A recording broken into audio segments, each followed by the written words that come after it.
bienvenue pour ce nouveau petit vlog. Alors cette fois-ci je vais vous emmener en week-end à Tokyo. Puisque oui, cette semaine en fait je devais retrouver une amie ici à Tokyo parce qu'on avait décidé d'aller visiter les studios Warner Bros ensemble et que donc forcément vous allez en voir des petites images parce qu'il n'y a pas de raison. Puis bon, comme je suis là pour le week-end, forcément je vais aller visiter d'autres petites choses. Avec des trajets finalement assez longs parce que Tokyo c'est plus tout près pour moi. Du coup ça me permet aussi de passer un petit peu de temps à lire et puis comme d'habitude je vais vous parler et de ce que je visite et de mes lectures, voilà. Et du coup écoutez, on va commencer avec ce que j'ai commencé dans le train. Et vu que justement on venait voir les studios Harry Potter, j'ai décidé de prendre un livre jeunesse un petit peu magique dont j'ai entendu parler depuis très longtemps, et il s'agit de À la croisée des mondes de Philippe Pullman. Je suis désolée, la lumière est naze mais c'est soit trop sombre, soit lumière dans la gueule, bref.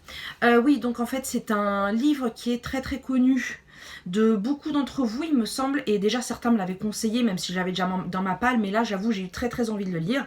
J'avais envie d'un truc simple à lire, sympa, et qui me prenne vraiment dans une aventure. Souvent c'est ce genre de choses. Et je sais qu'il y avait un film qui en avait été fait avec le premier volume, La Boussole d'Or, que j'ai vu il y a des années. Il me semble que c'était avec Michel Pfeiffer, et puis c'est tout ce dont je me rappelle.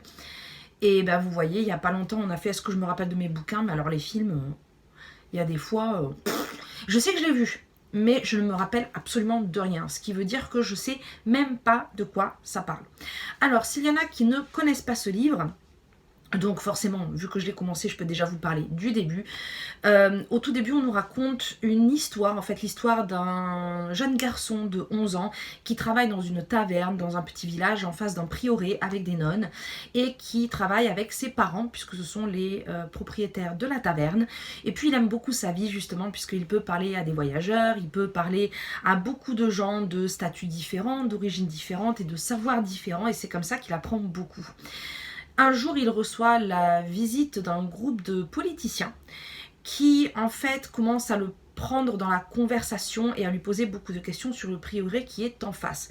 Un prieuré qu'il connaît bien puisque il les aide régulièrement, il les aide à traverser ou avec les marchandises, parce que les nonnes apparemment produisent beaucoup de choses qu'elles vendent et c'est grâce à ça qu'elles vivent, comme des chasubles, elles ont aussi des fruits, des légumes, et on lui pose aussi des questions au sujet d'un bébé qui apparemment serait dans le prieuré, sauf que il ne l'a jamais vu, il n'en a jamais entendu parler.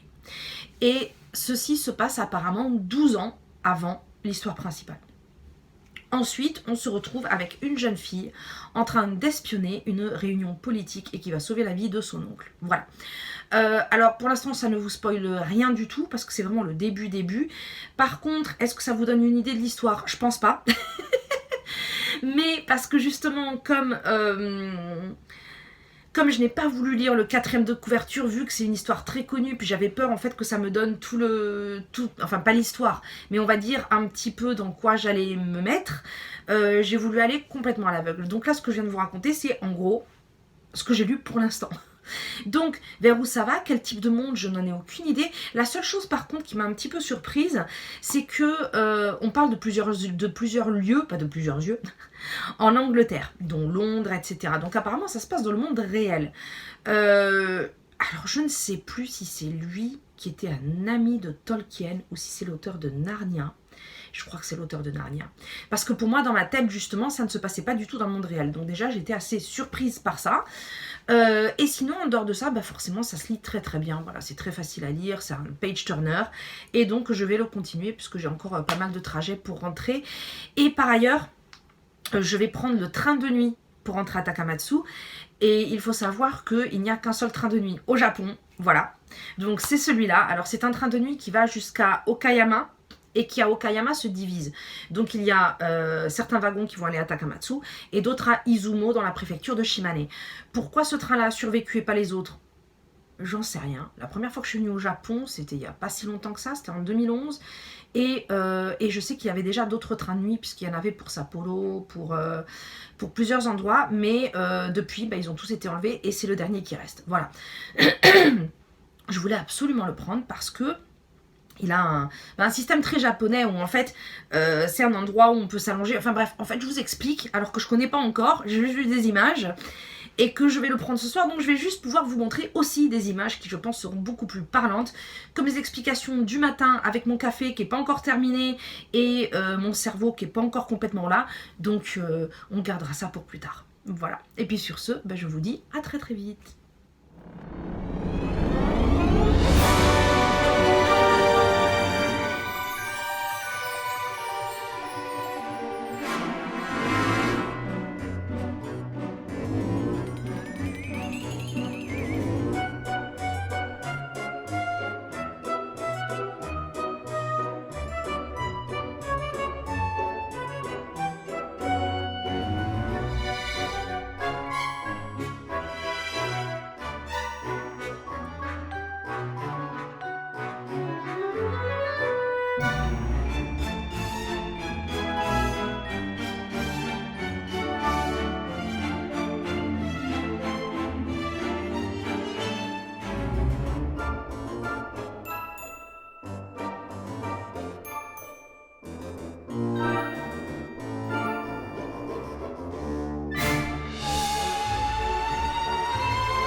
Ah bah coucou, je vous reprends comme c'était prévu, hein, après mon petit week-end à Tokyo, dans lequel j'ai quand même visité pas mal de choses très intéressantes et entre autres, donc je vous en avais parlé, le parc Harry Potter.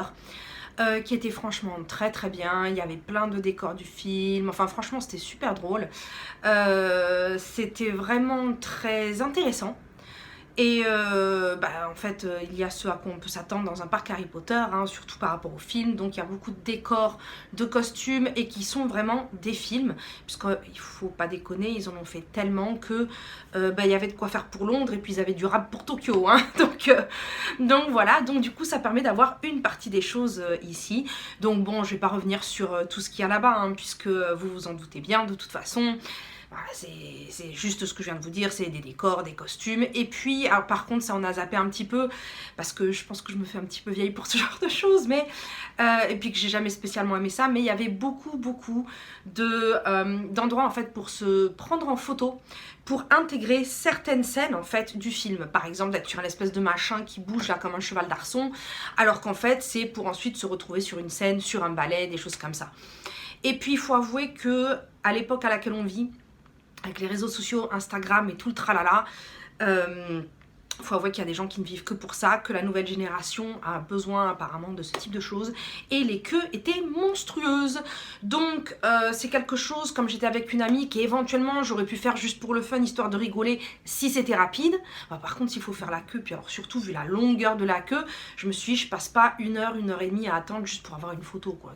Donc en plus je n'ai pas vraiment grand chose à faire, voilà. Bon, en plus ça tombe bien, elle était d'accord avec moi, donc on a dit, allez vas-y, on va aller visiter d'autres petites choses plus intéressantes.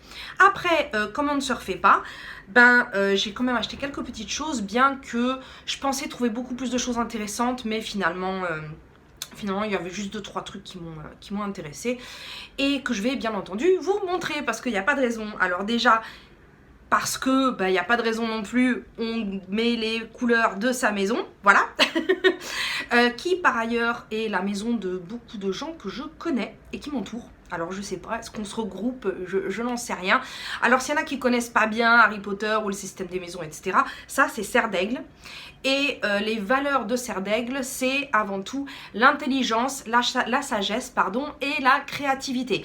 En sachant que c'est quand même poussé un petit peu à l'extrême et que, bien entendu, ça enclenche certains défauts et que la créativité est un petit peu trop poussée, l'intelligence un petit peu trop poussée, il peut y avoir des problèmes d'ego où tu te retrouves avec des personnes un petit peu zarbi. Si vous connaissez un petit peu l'univers Harry Potter, les personnages connus qui appartiennent à cette maison, vous avez Luna Lovegood, vous avez Lockhart, vous avez la prof de divination dont j'oublie toujours le nom avec ses grosses lunettes puis ses gros cheveux comme les miens là. Voilà, il y a beaucoup de personnages comme ça en fait. Ollivander, le marchand de baguettes. Et donc du coup voilà, c'est toujours des gens un petit peu zarbi. Et j'avoue que je me retrouve pas mal dans le truc. Voilà. Pourquoi je vous dis ça? Juste voilà, pour que vous sachiez pourquoi j'ai ces couleurs là. Parce que si vous n'êtes pas trop familier d'Harry Potter, vous devez toujours voir les gens avec les trucs de Gryffondor, toujours exactement les mêmes couleurs. Mais non, non, non, il y a d'autres maisons qui sont au moins aussi intéressantes. Voilà. Alors du coup, j'ai aussi pris mon petit badge. En fait, il y avait pas mal de pins et trucs comme ça. Je trouvais que les designs n'étaient pas top top. Voilà, donc celui-là, c'est le seul que j'ai trouvé qui était assez joli dans les couleurs de ma maison. Sinon, avec mon ami, on a été se prendre une bière au beurre parce que, à force d'en entendre parler, j'ai jamais goûté, donc ça me tentait bien. Et alors, forcément, c'est pas donné dans ce genre d'endroit, mais une pause n'était pas malvenue parce que c'est quand même un parc, je sais pas comment appeler ça, c'est pas vraiment un parc, mais c'est pas un musée. Donc ce truc-là, ça prend facile 4 heures, 5 heures à visiter. Hein. Donc à un moment donné, on a envie quand même de se faire une petite pause. Mais, alors c'était un petit peu cher, mais le verre, le mug dans lequel on vous servait la bière au beurre, c'était un cadeau. Voilà. Donc, je vous le montre. Et en sachant que, bon, c'est en plastique, hein, heureusement, parce que sinon du verre dans le sac, ça aurait pas été terrible. Mais c'est du solide, quoi. Hein, c'est pas un petit truc, voilà. Donc, franchement, j'ai trouvé ça très sympa. Et également, je me suis trouvée, moi par contre, dans le magasin de souvenirs, alors pas celui de la fin, qui est vraisemblablement le plus grand magasin Harry Potter au monde. Je vous jette des petits trucs de connaissances comme ça que j'ai appris dans le tas. Je sais pas si ça sert à grand chose, mais c'est pas grave. Pardon, le magasin de la gare pas la gare de Poudlard, la gare de Londres où il y a le quai 9 3/4 et voilà la plateforme 9 3/4 et donc voilà j'ai pris cette petite tasse pour mon café. Voilà, alors je ne collectionne pas les mugs contrairement à d'autres personnes, il me semble qu'ils les collectionnent partout où ils vont, mais c'est vrai que j'en ai quelques-uns, j'ai tendance à les prendre juste dans des endroits comme souvenir parce que j'aime bien. De pas en avoir, ça me gêne pas, d'en avoir un de plus, ça me gêne pas non plus. Voilà, comme ça, quand il y a quelqu'un qui veut venir boire un café chez moi, j'ai des trucs. Voilà. Et celle-là particulièrement, j'ai vu d'autres mugs que j'ai pas trouvé top top. Celui-là m'a beaucoup plu parce que je trouve les couleurs jolies. Et puis vous me connaissez un petit peu, donc des valises, des trucs de voyage, un quai de gare, un train. Et puis j'adore les trains. En dehors du voyage, j'adore les trains. Donc c'est vrai que je les trouvés très jolis. J'aime beaucoup la forme aussi. Et puis c'est pas un truc gigantesque. Donc ça, pour un petit thé, un café, c'est parfait. Voilà. Alors... Après, je vous ai parlé de Luna Lovegood qui est un personnage que j'aime beaucoup et bien que je n'aime pas le rose, j'ai beaucoup aimé ce sac. Voilà, c'est un sac en plus par rapport à d'autres choses, il n'était pas spécialement cher, avec les lunettes de Luna et qui suspecte les nargoles d'être derrière un petit peu tout ce qui se passe. Voilà, j'ai trouvé ça très sympa, c'est pratique, c'est un tote bag, rien d'exceptionnel, juste le petit souvenir avec derrière Harry Potter. Ils ont écrit Tokyo quand même, ah bah oui, j'ai pas vérifié. Bon, quand même, hein, parce que c'est Harry Potter Tokyo, hein. Voilà, donc voilà, vous avez le petit machin. Ça va être à l'envers sur la vidéo peut-être. Je viens de me rendre compte. Je me rends compte maintenant, mais c'est pas grave. Et puis, pour finir, un carnet, parce que j'aime beaucoup les carnets, les cahiers, hein, la papeterie, je pense que c'est assez commun à ceux qui aiment les livres en général. Et donc, pareil, dans le magasin de la gare, j'ai trouvé ce carnet qui est super beau, donc avec couverture dure, et qui représente le ticket de train pour justement aller sur la 9 3/4 pour prendre le train pour Poudlard. Voilà. J'en profite quand même pour passer un petit coup de gueule, parce que c'est quand même des choses qui sont pas données, faut pas déconner. même si je me suis quand même limitée vraiment à des choses entre guillemets utiles, mais ça m'a saoulée parce que quand j'ai enlevé de son plastique, j'ai réalisé que l'étiquette de prix était directement collée dessus, et j'ai essayé de la retirer, et en fait c'est en train de complètement me niquer tout le truc, voilà. Donc je vais essayer de perdre du temps, parce qu'on a que ça à foutre, pour essayer de trouver une solution pour enlever l'étiquette sans que ça me bousille tout mon truc. Parce que ça me fait chier quand même, non seulement il est beau, mais à ce prix-là, d'avoir un gros pâté dégueulasse derrière. Voilà. Passons. Sinon, ben, on n'est pas là que pour parler d'Harry Potter et de toutes mes dépenses pécuniaires, mais aussi de lecture. Alors, je vais revenir sur À la croisée des mondes de Philippe Pullman, puisque j'ai un petit peu avancé quand même. Et écoutez, ben, déjà ça me plaît beaucoup, mais je tiens à mentionner, avec mon premier petit résumé, que j'étais vraiment à côté de la plaque. Parce que, en fait, ça se passe pas du tout dans notre monde. C'est un monde, je pense, qui nous ressemble, qui ressemble au nôtre, avec des noms qu'on connaît déjà, mais un petit peu comme c'était parallèle, c'est-à-dire avec des points communs, mais des différences aussi. Parce que oui, on a l'impression en fait que ça se passe au Moyen-Âge, mais il y a quand même des appareils et des choses qui correspondent plus au 19e siècle. Et puis, il y a une chose en fait que j'ai complètement oublié de mentionner et qui n'est pas logique dans notre monde, mais ça, la mère Hélène, elle était un petit peu fatiguée peut-être, c'est que les personnages sont accompagnés de ce qu'ils appellent des démons. Alors, je précise, je le lis en anglais, donc je ne sais pas si ça sera les mêmes termes en français. Désolée, voilà. Si c'est pas ça. Donc, les démons en question ne sont pas des petits êtres cornus et rouges, mais des animaux qui accompagnent tous les personnages, en tout cas tous ceux que j'ai croisés pour l'instant, et qui sont une sorte de prolongation de leur esprit. Alors, j'avoue que j'aime beaucoup ce concept, puisqu'en fait, ils ont toujours cet animal qui vraisemblablement peut changer de forme.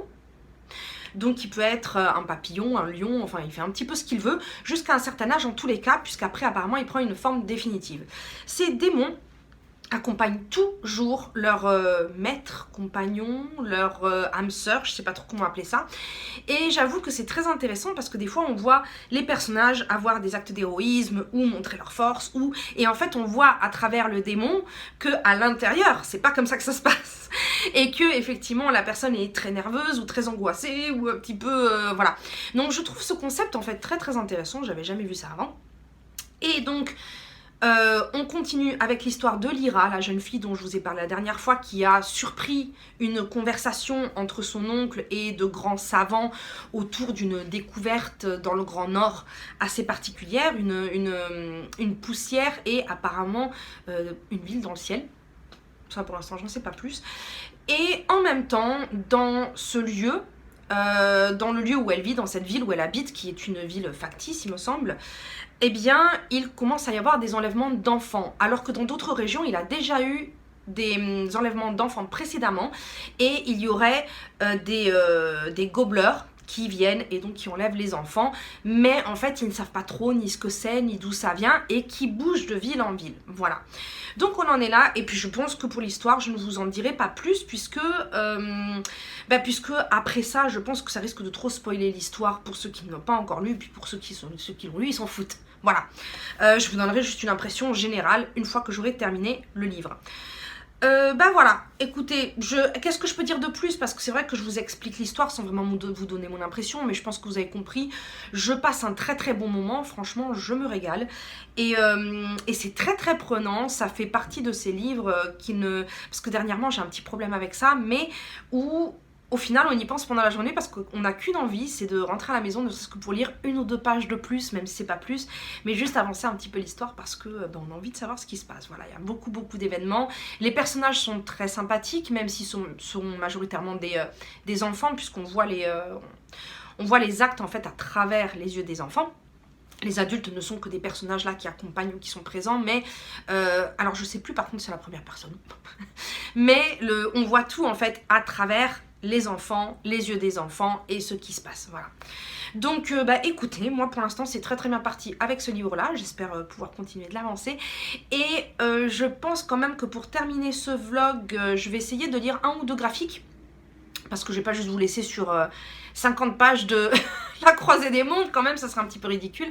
Mais après il faut aussi que je m'habitue à ne pas faire comme d'habitude, c'est-à-dire à tout le temps retarder mes vlogs, parce que pour moi dans ma tête je ne peux parler d'un livre que si j'ai terminé. Et réellement les vlogs c'est pas pour ça, les points lecture c'est fait pour ça, mais un vlog si je l'ai pas lu en entier on s'en fout, je peux en parler la prochaine fois.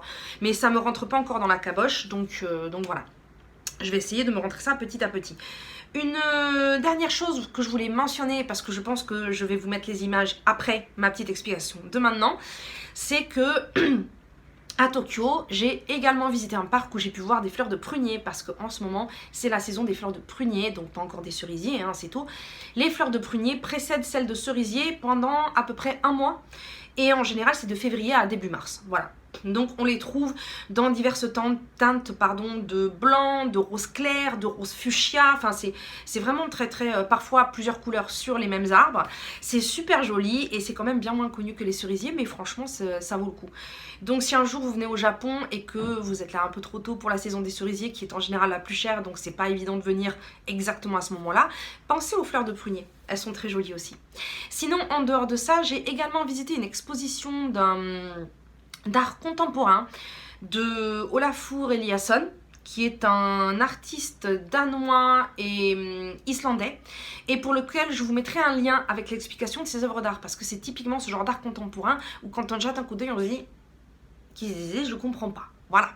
Sauf que quand on lit les explications, personnellement je pars du principe que à partir du moment où on a besoin d'explications, c'est pas vraiment de l'art, parce que l'art il doit quand même nous faire ressentir quelque chose, même si on le comprend pas tout de suite. Mais juste se dire Kezako, voilà. Là, c'est assez différent parce que oui, on se demande ce que c'est, sauf que c'est de l'art sans être de l'art. C'est-à-dire que c'est un mélange entre l'art et la science. C'est quelqu'un qui essaye d'œuvrer pour l'écologie, pour ce qui se passe en ce moment dans notre monde, et qui essaie de créer des œuvres d'art à partir d'éléments terrestres, à partir d'éléments naturels, mais pas que, et en même temps d'utiliser des machines et des études scientifiques que parfois il mène lui-même pour réussir à obtenir l'œuvre d'art qu'il veut voir en fait. Voilà, par exemple, il y a à un moment donné un tableau blanc avec des espèces de cercles marrons, et quand on s'approche, on voit en fait qu'il s'agit de brûlures.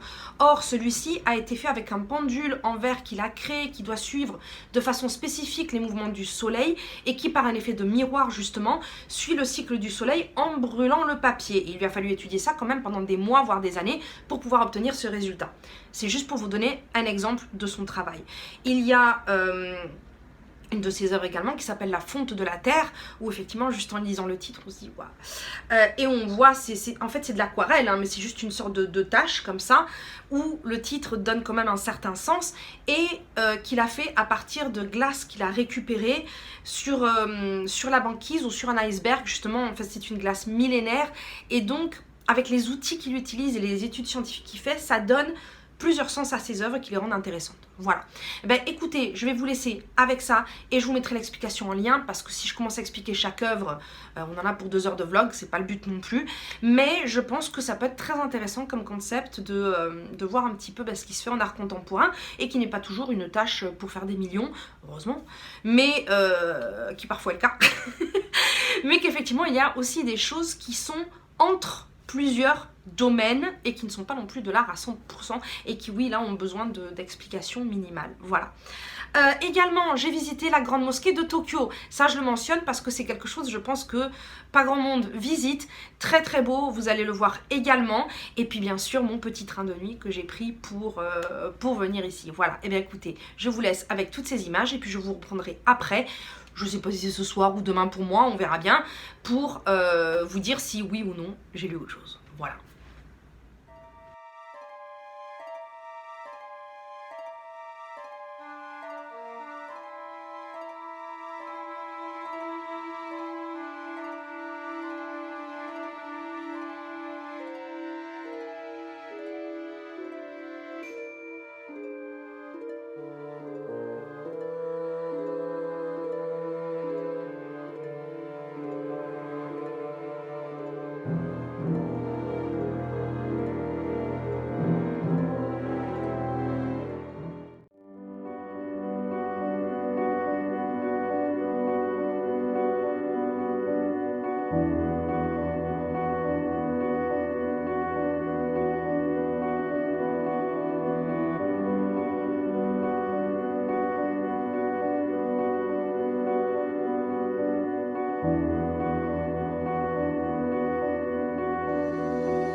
Et bien voilà, je vous récupère comme prévu un petit peu plus tard pour vous parler d'un graphique que j'ai choisi. Alors je suis désolée, la lumière est pas top, mais là, même si on est en pleine journée, il fait un temps dégueulasse. Ça fait un moment de toute façon qu'il fait un temps dégueulasse, donc je crois qu'on va devoir continuer de faire avec. Et bah écoutez, sinon revenons-en à un autre graphique. Donc j'ai décidé de lire et à la fin il meurt de Lou Luby et une autre autrice dont je vous mettrai le nom parce que là tout de suite je me rappelle pas. Je me rappelle de Lou Luby parce qu'elle avait écrit La fille de l'écran que j'avais beaucoup aimé. Et comme justement avec ma visite de Harry Potter et puis de choses un petit peu magiques et également avec À la croisée des mondes, je me suis dit bah, je vais rester dans des choses un petit peu plus, un petit peu magiques, un petit peu contes de fées, fantasy, etc. Donc c'est pour ça que j'ai choisi celui-ci. Alors, du coup, que nous raconte ce graphique? Alors il ne s'agit pas d'une histoire en tant que telle. En fait, les autrices reviennent sur l'histoire des contes de fées depuis les origines. Donc elles nous en racontent les premières histoires, de quelle façon elles ont été transformées, comment est-ce que des histoires orales ont été reprises de façon écrite et à quel point ça a changé, puisqu'effectivement des histoires qu'on raconte oralement, ça existe depuis la préhistoire, hein, on le sait tous, ça commence avec des mythes, mais bon, les mythes sont aussi des histoires en tant que telles, donc c'est un peu comme ça que les histoires ont commencé avant de devenir des contes de fées ou même les histoires et les romans qu'on connaît aujourd'hui. Voilà, c'était des histoires qu'on se racontait au coin du feu. Sauf que quand on raconte une histoire, on le sait très bien même nous en tant que personne, quand on raconte une histoire directement à quelqu'un qui va lui-même aller la raconter à une autre personne, il y a des transformations au fur et à mesure. Et c'est ce qui s'est passé bien sûr. Ce qui fait qu'on a beaucoup de mal à déterminer l'origine des contes de fées. Et même si on a l'impression parfois de savoir à peu près de quelle zone ils viennent, ben en fait pas forcément. Donc elles reviennent sur ces origines-là. En tout cas, avec les recherches qui ont été faites pour savoir jusqu'où elles peuvent remonter, comment elles ont été changées, donc comme je vous expliquais, puisque quand elles sont passées à l'écrit, ça a commencé avec Giambattista Basile en Italie, puis ensuite Perrault et enfin Grimm, qui sont vraiment les trois qui ont donné les contes de fées tels qu'on les connaît aujourd'hui. Il y a eu beaucoup de changements, d'autant plus que ces trois auteurs ont utilisé certaines des histoires qui étaient identiques, enfin en tout cas qui étaient les mêmes histoires d'origine, et justement on peut voir qu'entre un Italien, un Français et deux Allemands, la même histoire peut prendre une tournure très très différente, et puis sans compter aussi non seulement le pays, mais l'époque à laquelle ça a été écrit. Pour vous donner un petit exemple d'une histoire très célèbre, hein, Cendrillon, voilà, celui qui ne connaît pas franchement mettez-moi un commentaire, parce que si ça existe, je serais très étonnée. C'est quelque chose qui est très connu, même au Japon, même au fin fond de... Enfin c'est... voilà. Entre autres grâce à Disney, hein. Mais également par la littérature. Or Cendrillon, beaucoup de gens pensent que c'est un conte de Grimm. Moi personnellement, pour moi c'était un conte italien, puisque je savais qu'il avait été mis par écrit par Giambattista Basile, et donc l'origine la plus ancienne des contes écrits. Voilà. Donc du coup pour moi c'était italien, sauf que apparemment l'origine a été remontée à, alors je me rappelle plus la date, désolée, mais je sais plus, c'était au 9e siècle, après au 9e siècle avant, mais enfin c'était il y a très longtemps, et ça a été en fait inspiré d'une histoire qui nous vient de Chine. Et oui, Cendrillon est chinoise, voilà. Et effectivement, quand elle nous explique l'histoire d'origine, on se dit, oui, effectivement, il y a beaucoup de points communs, puisqu'on se retrouve avec une jeune fille qui a une méchante belle-mère et deux méchantes belles-sœurs, qui va aller dans un bal après quelques tours de magie et qui va perdre sa godasse. Enfin bon, bref, on connaît l'histoire. Et c'est vrai que c'est aussi ce qu'on retrouve dans cette histoire chinoise qui est bien plus ancienne, voilà. Donc tout ça pour dire que c'est très très intéressant, surtout de voir non seulement les histoires originales, qui moi est quelque chose qui m'intéresse en général, puisque sans être forcément fan de contes de fées, j'aime bien connaître les origines des choses, et pour certains contes, je suis allée justement volontairement lire l'œuvre d'origine, comme pour Peter Pan, Pinocchio, bon Alice au Pays des Merveilles, ça c'est connu, beaucoup de gens lisent le livre, mais pas uniquement. D'ailleurs Pinocchio, si vous l'avez pas lu, lisez-le, parce qu'il est vraiment très très bien. Peter Pan, c'est une autre paire de manches, je sais pas qu'il est pas bien, mais Peter Pan, il est particulier, hein, bref. Un petit psychopathe en devenir, et d'autres comme La Belle et la Bête également. Enfin, il y en a beaucoup dont j'ai essayé justement de lire l'ouvrage d'origine, mais pour la plupart, ce sont des histoires racontées. Alors, non seulement on va pouvoir découvrir les origines de certaines histoires et leur évolution, mais surtout un aspect aussi qui a été très effacé par certains écrivains, dont Perrault d'ailleurs, et aussi par Disney, c'est tout le côté horrifique, puisque, bon, je pense que de nos jours, beaucoup de gens le savent, hein, mais il y avait certaines versions des histoires qui n'étaient pas piquées des hannetons. Il y avait du crime, ça se découpait, ça s'enlevait des membres, enfin vraiment des trucs. Et pour en revenir à Cendrillon, par exemple, les sœurs se coupaient les orteils pour pouvoir rentrer dans la pantoufle de verre, entre autres, et autres scènes d'horreur qui sont très très décrites dans le livre. Donc, ce que je n'ai pas précisé, c'est que même si c'est un graphique, attention, c'est un graphique adulte, hein, donc même si c'est sur les contes de fées, tout ça, il y a quand même des scènes, justement à cause de la violence des anciennes versions de certains contes, mais aussi à cause de certaines scènes non explicites, hein. Disons que oui, c'est juste pour, on va dire, d'un point de vue informatif pour des adultes, voilà. Donc voilà, donc sinon, à part ça, moi personnellement, bien sûr, j'ai adoré, et puis bon, vous me connaissez, donc si en plus on me donne des versions gore et des contes de fées, forcément, moi, ça va me satisfaire, voilà. Donc, en tout cas, je pense que pour toutes les personnes qui aiment aller à la source des choses, qui aiment savoir comment les choses ont évolué, qui aiment comprendre comment les choses fonctionnent aussi selon la société, l'époque, l'écrivain, j'avoue que les contes de fées sont très parlants à ce niveau-là, un peu comme la mythologie, un peu comme certaines traditions, et franchement, elles ont fait un très très bon travail. Pardon, alors je ne l'ai pas complètement terminé, mais je l'ai quasiment terminé, donc c'est pour ça que je me permets de vous en parler là maintenant tout de suite. Donc du coup je reviendrai pas dessus, hein, ce sera pas la peine avec le peu qui reste, mais moi personnellement en tout cas ça me plaît beaucoup, voilà. Il n'y a que des éléments que j'apprécie. Les graphismes passent très bien. D'ailleurs, la preuve, c'est que j'avais même pas pensé à vous en parler. Ils sont pas merveilleux, mais ils sont pas moches. Ce sont des graphismes tout à fait agréables et qui collent très très bien aux propos qui sont tenus. Voilà. Voilà, écoutez, sur ce, c'est là-dessus qu'on va se quitter pour aujourd'hui. Et puis, enfin pour aujourd'hui et pour ce vlog. Et puis sur ce, écoutez, je vous souhaite de très très bonnes lectures. Comme toujours, n'hésitez pas à commenter, surtout si vous avez lu. Bon, j'imagine à la Croisée des Mondes, il y en a beaucoup qui les ont lus.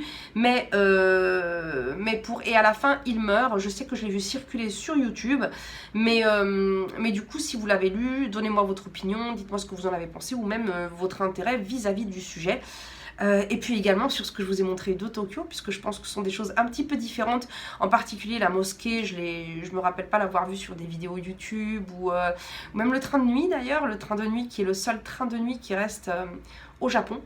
Donc du coup aussi qui ne passe pas forcément par des endroits hyper touristiques, donc qui n'est pas forcément pris par les touristes et qui a un système quand même assez particulier, je pense que vous l'avez vu dans les images, voilà. Et puis si vous avez des questions, hein, que ce soit sur le Japon, parce que ça c'est vrai que j'ai pas tendance à le dire, mais même par rapport au Japon en tant que tel, ou surtout vous n'hésitez pas à me demander, et puis après comme d'hab sur les lectures, voilà. Et bien sur ce, je vous dis à très bientôt pour une nouvelle vidéo, ciao ciao.